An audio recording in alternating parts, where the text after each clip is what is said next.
May 30 Alexei Leonov ജന്മദിനം. ലോകത്തിലാദ്യമായി ബഹിരാകാശത്ത് നടന്ന വ്യക്തി എന്ന ചരിത്രപ്രസിദ്ധി നേടിയ റഷ്യൻ ബഹിരാകാശ സഞ്ചാരിയും വ്യോമസേനാ ഉദ്യോഗസ്ഥനുമായ അലക്സി ലിയനോവ് 1934 മെയ് 30 ജനിച്ചു. 1965 മാർച്ച് 18 വോസ്കോഡ് 2 എന്ന ബഹിരാകാശ പേടകത്തിൽ ബഹിരാകാശത്തെത്തിയ അദ്ദേഹം പേടകത്തിന് പുറത്ത് 12 മിനിറ്റ് നേരത്തോളം സഞ്ചരിച്ചു. മികച്ച ഒരു ചിത്രകാരൻ കൂടിയായിരുന്ന അദ്ദേഹം ബഹിരാകാശത്ത് വെച്ച് പെൻസിൽ ഉപയോഗിച്ച് ചിത്രം വരച്ച ആദ്യ വ്യക്തിയുമായി. 1957 സ്പുട്നിക് എന്ന ഉപഗ്രഹം വിക്ഷേപിച്ചും 1961 ആദ്യമായി മനുഷ്യനെ ബഹിരാകാശത്ത് എത്തിച്ചും ബഹിരാകാശ ഗവേഷണ രംഗത്ത് ചരിത്രം സൃഷ്ടിച്ച സോവിയറ്റ് യൂണിയൻ്റെ മറ്റൊരു നേട്ടമായിരുന്നു അലക്സി ലിയനോവിൻ്റെ ബഹിരാകാശത്തുള്ള നടത്തം. ബഹിരാകാശ ഗവേഷണ ചരിത്രത്തിലെ ഏറ്റവും ധീരനായ നായകരിൽ ഒരാളായ അലക്സി ലിയനോവ് 2019 ഒക്ടോബർ 11 അന്തരിച്ചു. വോൾട്ടയർ ചരമദിനം.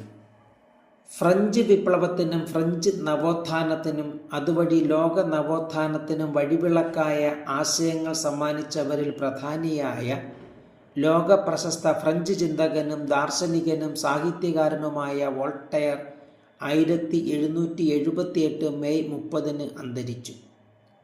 1694 നവംബർ 21 പാരീസിൽ ജനിച്ച അദ്ദേഹത്തിൻ്റെ യഥാർത്ഥ പേര് ഫ്രാൻസ്വാ മാരി അരൂവെ എന്നാണ്.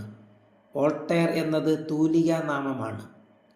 വ്യക്തിസ്വാതന്ത്ര്യം, മതസഹിഷ്ണുത, സ്വതന്ത്ര ചിന്ത എന്നിവയുടെ വക്താവായിരുന്ന അദ്ദേഹം ഭരണകൂടവും മതവും വേറിട്ടു നിൽക്കണമെന്ന് ശക്തമായി വാദിച്ചു. സമൂഹത്തിലെ തിന്മകളെയും ഭരണാധികാരികളുടെയും പ്രഭുക്കന്മാരുടെയും ദുഷ്ചെയ്തികളെയും പരിഹസിച്ച് കവിതകൾ, നാടകങ്ങൾ, നോവലുകൾ, ഉപന്യാസങ്ങൾ ഇവ എഴുതിയ അദ്ദേഹം ഫ്രാൻസിലെ കത്തോലിക്ക സഭയുടെ അഴിമതികൾക്കും അനിയന്ത്രിതമായ രാജാധികാരങ്ങൾക്കും എതിരെ എഴുത്തുകളിലൂടെ നിരന്തരം പോരാടി. കടുത്ത എതിർപ്പുകളും ജയിൽവാസവും നാടുകടത്തലും നേരിടേണ്ടി വന്നിട്ടും തൻ്റെ നിലപാടുകളിൽ ഉറച്ചുനിന്ന വോൾട്ടയർ പാശ്ചാത്യ ചിന്താലോകത്തെ മാറ്റിമറിച്ച വിപ്ലവകാരിയായി മാറി.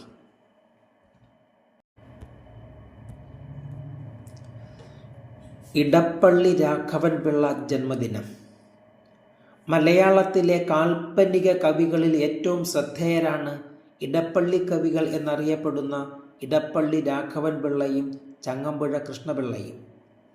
1993 മെയ് 30 കൊച്ചിയിലെ ഇടപ്പള്ളി ഗ്രാമത്തിൽ ജനിച്ച ഇടപ്പള്ളി രാഘവൻപിള്ള ഹൈസ്കൂൾ വിദ്യാഭ്യാസാനന്തരം തിരുവനന്തപുരം ഭാഷാഭിവർദ്ധിനി ബുക്ക് ഡിപ്പോയിലെ ഗുമസ്തനായി ജോലി നോക്കി. ഒപ്പം വിവിധ ആഴ്ചപ്പതിപ്പുകളിലും മറ്റു പ്രസിദ്ധീകരണങ്ങളിലും കവിതകളും എഴുതി.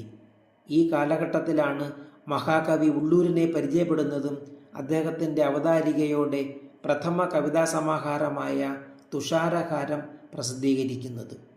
പിന്നീട് അദ്ദേഹം കൊല്ലത്തു നിന്ന് പ്രസിദ്ധീകരിച്ചിരുന്ന കവിതാരാമം മാസികയുടെ പത്രാധിപ സമിതിയിൽ ജോലി നോക്കുകയും കൊല്ലത്ത് താമസമാക്കുകയും ചെയ്തു. ഈ കാലഘട്ടത്തിൽ ഹൃദയസ്മിതം, നവസൗരഭം തുടങ്ങിയ സമാഹാരങ്ങളും പ്രസിദ്ധീകരിച്ചു. തിരുവനന്തപുരത്ത് താമസിക്കുന്ന കാലത്ത് ഉയർന്ന സാമ്പത്തിക ശേഷിയുള്ള ഒരു പെൺകുട്ടിയുമായി പ്രണയത്തിലായിരുന്നു. വീട്ടുകാരുടെ നിർബന്ധത്തിന് വഴങ്ങി അവൾ മറ്റൊരു വിവാഹത്തിന് തയ്യാറായി. കൊല്ലത്ത് താമസിക്കുന്ന സമയത്ത് രാഘവൻപിള്ളയ്ക്ക് അവളുടെ വിവാഹക്ഷണക്കത്ത് ലഭിക്കുകയും തുടർന്ന് അവളുടെ വിവാഹത്തിൻ്റെ തലേ ദിവസം 1936 ജൂലൈ 5 കൊല്ലത്ത് വെച്ച് ആത്മഹത്യ ചെയ്യുകയുമായിരുന്നു. തൻ്റെ ആത്മഹത്യാക്കുറിപ്പ് കൂടിയായ മണിനാഥം എന്ന കവിത പിറ്റേ ദിവസം ജൂലൈ 6 പുറത്തിറങ്ങിയ ആഴ്ചപ്പതിപ്പിൽ അച്ചടിച്ചു വന്നു. ഇടപ്പള്ളി രാഘവൻപിള്ളയുടെ സുഹൃത്തായ ചങ്ങമ്പുഴ കൃഷ്ണപിള്ളയെ ഈ സംഭവം വല്ലാതെ ഉലച്ചു.